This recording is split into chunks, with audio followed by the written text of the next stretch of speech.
Assalamualaikum warahmatullahi wabarakatuh. Perkenalkan, nama saya Pascal Winston dengan NIM 1223059 dan ini adalah KTP saya dan ini adalah KPU HER saya.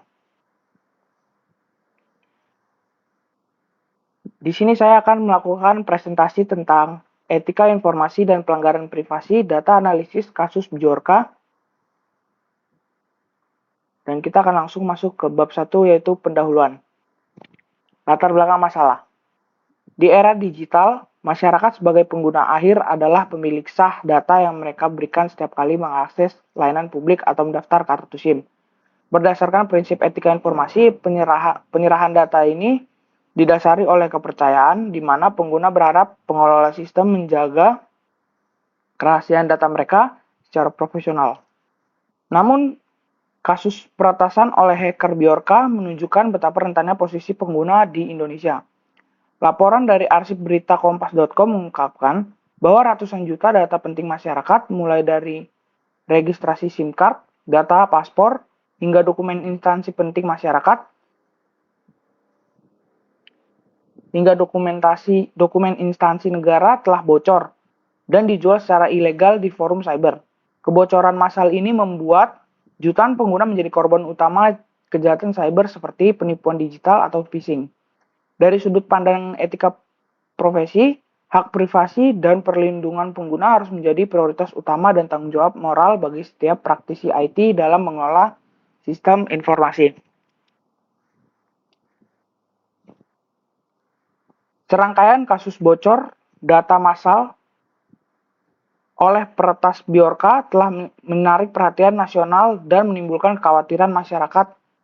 Untuk menanggapi darurat cyber ini, pemerintah melalui Kementerian Komunikasi dan Informasi atau Kominfo, yang kini menjadi Kementerian Komunikasi dan Digital atau Komdigi bersama Badan Cyber dan Sandi Negara atau BSSN, melakukan investigasi menyeluruh dan membentuk Satuan Tugas Perlindungan Data khusus. Investigasi ini tidak hanya bertujuan untuk menguji keamanan teknologi, tetapi juga menilai tata kelola operasional dan kesiapan sumber daya manusia atau SDM. Di instansi pengelola data pemerintah, kejadian ini menunjukkan adanya kelalaian profesional dalam pengamanan cyber yang menyebabkan pelanggaran serius terhadap hak privasi masyarakat. Besarnya dampak insiden Bjorka mendorong pemerintah mempercepat privasi masyarakat, mempercepat perbaikan tata kelola digital, termaksud penegakan regulasi dan pembentukan otoritas perlindungan data pribadi untuk memulihkan prinsip akuntabilitas etis yang sempat terganggu melalui sumber kompas.com kompasid.com 2022. Di sini tujuan dan manfaat dari penelitian ini adalah yang memiliki tujuannya yaitu bagaimana proses pelanggaran privasi dan masyarakat akibat aksi peretasan oleh hacker Bjorka, lalu apa saja bentuk pelanggaran etika informasi yang dilakukan oleh pihak pengelola data. Lalu yang ketiga, bagaimana dampak kejahatan sekunder yang dihadapi pengguna akibat kebocoran tersebut. Dan yang keempat atau yang terakhir adalah apa rekomendasi perbaikan untuk mencegah insiden ini terulang. Manfaat dari penelitian ini adalah memberikan pemahaman mengenai pentingnya penerapan etika informasi dan kepatuhan terhadap standar keamanan data bagi pengelola sistem informasi, sekaligus menjadi bahan evaluasi bagi praktisi informasi dalam menjaga hak privasi masyarakat sebagai pengguna sistem. Dan tujuan penelitian ini adalah sesuai dengan rumusan masalah tersebut bertujuan penelitian ini memiliki tujuan yaitu mengetahui proses terjadinya pelanggaran privasi data dalam kasus hacker Bjorka, menganalisis bentuk pelanggaran etika informasi yang terjadi dari sisi pengelola data, mengidentifikasi dampak dan risiko kejahatan cyber sekunder yang dialami masyarakat, dan yang terakhir adalah memberikan rekomendasi perbaikan basis standar keamanan informasi. Kajian literatur, teori cybercrime, pengertian dan tipologi cybercrime. Keamanan sistem informasi bertujuan melindungi aset digital dengan 3 pilar utama yaitu kerahasiaan, integritas, dan ketersediaan. Menyatakan bahwa Yunanti Menurut sumber Yulianti dan Nurfala tahun 2020 menyatakan bahwa jika salah satu pilar ini lemah, risiko eksploitasi cyber dan kebocoran data meningkat. Kebocoran data tidak hanya terjadi karena kegagalan teknis, tetapi juga karena lemahnya tata kelola dan pengawasan prosedur keamanan informasi di organisasi. Aksi peretasan seperti yang dilakukan oleh hacker Bjorka merupakan salah satu bentuk cybercrime yang menyerang pilar kerahasiaan dan integritas data. Sehingga data yang seharusnya terlindungi dapat diakses, digandakan, dan diperjualbelikan secara ilegal oleh pihak yang tidak berwenang. Pelanggaran privasi sebagai bentuk cybercrime. Jika sistem berhasil dibobol, masyarakat sebagai pemilik data yang sah akan mengalami kerugian paling besar. Menurut Sanjaya dan Pratama, juga menegaskan bahwa kebocoran data pribadi adalah penyebab utama meningkatnya kejahatan sekunder di dunia digital, seperti penipuan online dan penyalahgunaan identitas. Karena itu, menjaga keamanan sistem informasi adalah kewajiban etis dan hukum yang harus dipenuhi oleh praktisi IT untuk melindungi hak privasi pengguna dari ancaman eksploitasi. Dalam kasus Bjorka, pelanggaran privasi terjadi ketika data pribadi seperti registrasi SIM card, data paspor, dan dokumen instansi negara bocor dan disebarluaskan di forum cyber, sehingga menempatkan hak privasi masyarakat sebagai korban langsung dari tindak kejahatan cyber tersebut. Teori cyber law. Pengertian cyber law. Dalam konteks kasus kebocoran data yang terjadi, kerangka hukum cyber atau cyber law tampak dari respon kelembagaan pemerintah dalam menanggapi insiden tersebut. Pemerintah melalui Kementerian Komunikasi dan Informasi Kominfo atau Komdigi bersama Badan Cyber dan Sandi atau BSSN melakukan investigasi menyeluruh dan membentuk satuan tugas perlindungan data khusus untuk menguji keamanan teknologi sekaligus menilai tata kelola operasional dan kesiapan SDM. Pembentukan kelembagaan ini menunjukkan bahwa cyber law berfungsi sebagai instrumen hukum dan kelembagaan untuk tanggung jawab pengelola data terhadap hak privasi masyarakat. Regulasi perlindungan data pribadi Indonesia. Besarnya dampak insiden kebocoran data mendorong pemerintah mempercepat perbaikan tata kelola digital, termasuk penegakan regulasi dan pembentukan otoritas data pribadi untuk memulihkan prinsip akuntabilitas etis yang sempat terganggu melalui kompas.id. Pemerintah juga mengamankan agar pengelola data seperti Kominfo lebih transparan dan bertanggung jawab ketika insiden cyber terjadi. Sesuai amanat Undang-Undang Perlindungan Data Pribadi atau UU PDP, regulasi ini menjadi dasar hukum yang menuntut setiap pengelola data, baik instansi pemerintah maupun swasta, untuk menerapkan standar keamanan informasi dan menghormati hak privasi masyarakat sebagai pemilik data.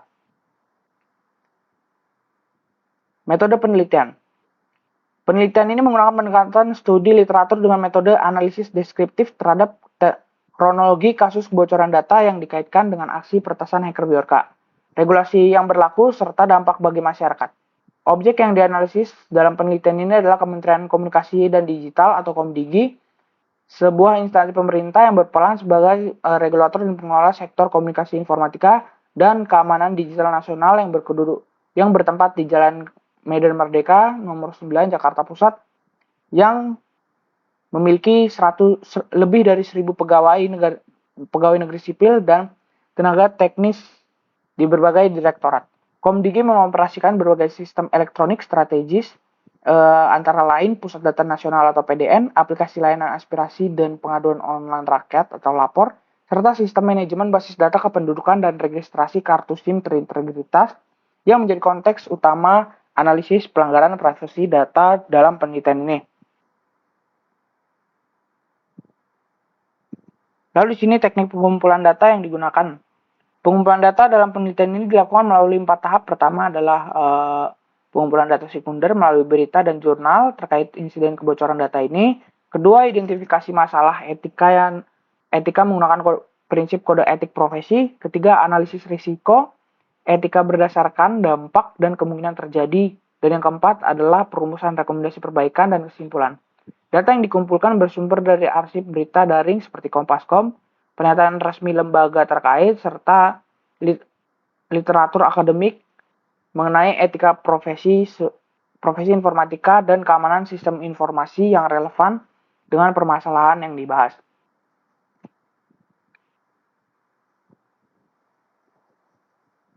Analisa kasus dan motif.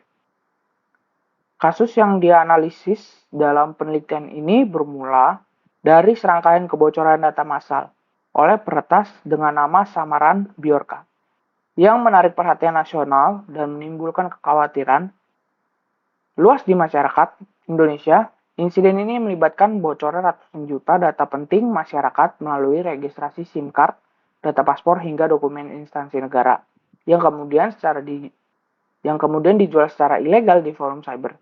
Dalam proses investigasi yang dilakukan Komdigi bersama BSSN, ditemukan pula insiden kebocoran data pada portal Indonesian Games Rating System atau IGRS, yakni sistem yang digunakan untuk proses rating game di Indonesia.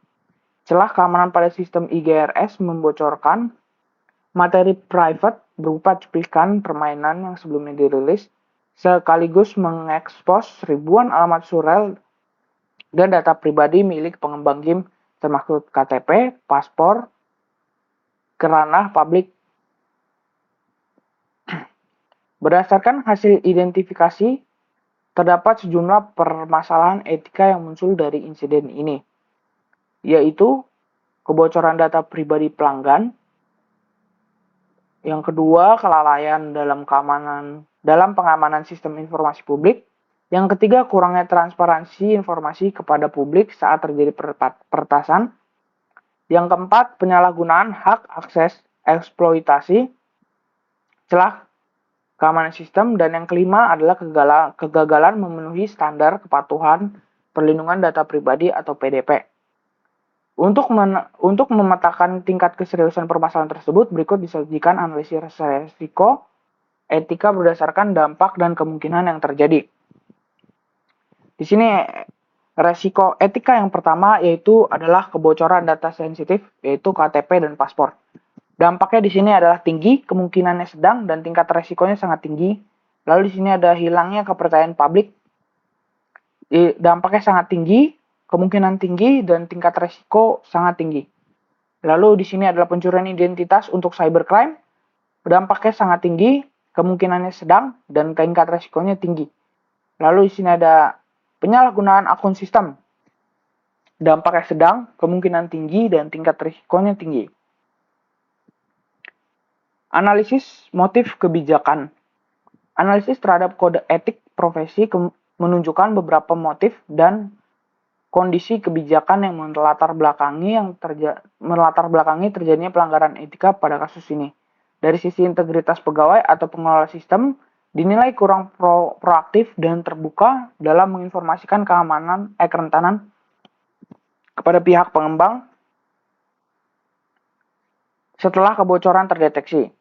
Sehingga kejujuran institusi dalam hal transparansi insiden patut dipertanyakan. Dari sisi kerahasiaan, sistem gagal total dalam melindungi kerahasiaan data pengembang, karena data KTP dan paspor terekspos ke publik dan forum peretas. Dari sisi kompetensi, terdapat indikasi kurang tanggapnya sumber daya manusia atau SDM teknis dalam melakukan patching keamanan pada portal IGRS. Sehingga kapabilitas cyber security instansi terkait dipertanyakan. Dari sisi profesionalisme pengelolaan basis data tidak memenuhi standar enkripsi data sensitif yang wajar dan tidak sesuai dengan standar pelindungan data atau ISO.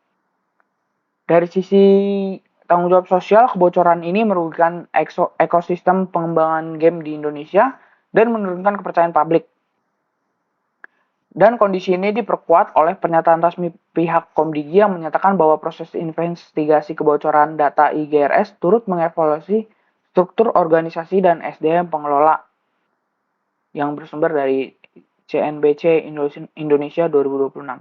Hal tersebut mengindikasikan bahwa motif kebijakan pengelolaan sistem lebih berorientasi pada operasional jangka pendek dibandingkan pemenuhan standar keamanan dan kepatuhan etika secara menyeluruh. Lalu di sini ada faktor penyebab terjadinya masalah etika, profesi dan privasi, faktor bisnis dan komersial. Dari sisi bisnis dan komersial, insiden kebocoran data pada portal IGRS memberikan dampak signifikan terhadap ekosistem game di Indonesia. Kebocoran materi privat berupa cuplikan permainan yang belum dirilis merugikan pengembangan game secara komersial karena berpotensi merusak strategi peluncuran produk mereka. Dari faktor regulasi dan pengawasan. Dari sisi regulasi dan pengawasan, kebocoran data yang terjadi mencerminkan lemahnya tata kelola dan pengawasan prosedur keamanan informasi pada organisasi pengelola sistem. Meskipun pemerintah melalui Komdigi dan bersama BSSN telah membentuk Satuan Tugas Perlindungan Data khusus untuk menginvestigasi insiden ini, keberadaan celah keamanan pada portal IGRS menunjukkan bahwa pengawasan terhadap kepatuhan standar keamanan informasi belum berjalan secara optimal. Investigasi yang dilakukan tidak hanya menguji keamanan teknologi, tetapi juga menilai tata kelola operasional dan kesiapan SDM. Lalu sini ada faktor etika profesi tata kelola perusahaan. Dari sisi etika profesi tata kelola perusahaan, pelanggaran yang terjadi berakar pada pengabaian prinsip kode etik profesi informatika oleh pengelola sistem. Etika profesi informatika harusnya menjadi dasar akuntabilitas praktis IT dalam menjaga kerahasiaan, integritas, dan ketersediaan data pada sistem mereka yang kelola. Namun pada kasus ini ditemukan pelanggaran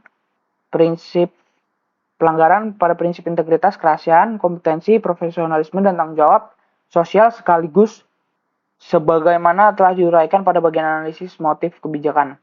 Pelanggaran etika profesi semacam ini sering menjadi penyebab utama kegagalan sistem keamanan cyber, bukan hanya karena kelemahan perangkat keras atau perangkat lunak, melainkan karena pengabaian kode etik profesi seperti yang ditetapkan oleh ACM, IEEE, atau IPKIN oleh para praktisi yang terlibat. Cara penanggulangan. Penanggulangan dari sisi cyber law. Dari sisi cyber law, penyalahgunaan yang dapat dilakukan meliputi penerapan ISO, yaitu penerapan standar sistem manajemen keamanan informasi secara ketat pada portal IGRS, serta audit sistem informasi berkala melalui penetration testing atau audit keamanan secara rutin oleh auditor independen. Lalu di sini penanggulangan dari sisi etika profesi TI atau IT, penanggulangan dapat dilakukan melalui pengendalian hak akses pengguna, yaitu membatasi akses database hanya untuk pegawai berwenang dengan menggunakan autentikasi multifaktor atau MFA, serta pelatihan etika profesi TI berupa pemberian pelatihan security awareness dan etika data bagi seluruh pengembangan sistem dan admin IGRS. Integrasi antara pendekatan teknologi dan kepatuhan etika sangat krusial bagi institusi untuk membangun sistem perlindungan yang tangguh sehingga mampu menjamin hak privasi masyarakat dan memulihkan kepercayaan publik terhadap pelayanan mereka. Lalu di sini adalah bab penutup, bab 5. Kesimpulan dari penelitian ini adalah 1. Kebocoran data pada IGRS terjadi akibat lemahnya keamanan sistem sehingga kerentanan web dieksploitasi oleh pihak luar. Yang kedua, terdapat pelanggaran etika profesi yang fatal khususnya pada prinsip kerahasiaan dan kompetensi di mana data pribadi developer tidak transkripsi dengan baik. Lalu yang ketiga adalah tingkat resiko dan dari insiden ini dikategorikan tinggi karena dapat berdampak langsung pada proses pencurian identitas developer. Lalu yang keempat adalah perbaikan mendesak memerlukan audit dan keamanan sistem dan implementasi kepatuhan kelola IT. Lalu di sini ada disarankan agar Kominfo selaku pengelola IGRS segera mengevaluasi arsitektur keamanan portalnya ya. Selain itu, pemerintah harus lebih transparan dan bertanggung jawab ketika insiden cyber terjadi sesuai amanat Undang-Undang Perlindungan Data Pribadi atau PDP. Dan di sini adalah daftar pustaka yang saya gunakan. Sekian dari presentasi etika informasi yang membahas tentang etika informasi dan pelanggaran privasi data, yaitu analisis kasus Bjorka. Saya tutup. Terima kasih. Wassalamualaikum warahmatullahi wabarakatuh.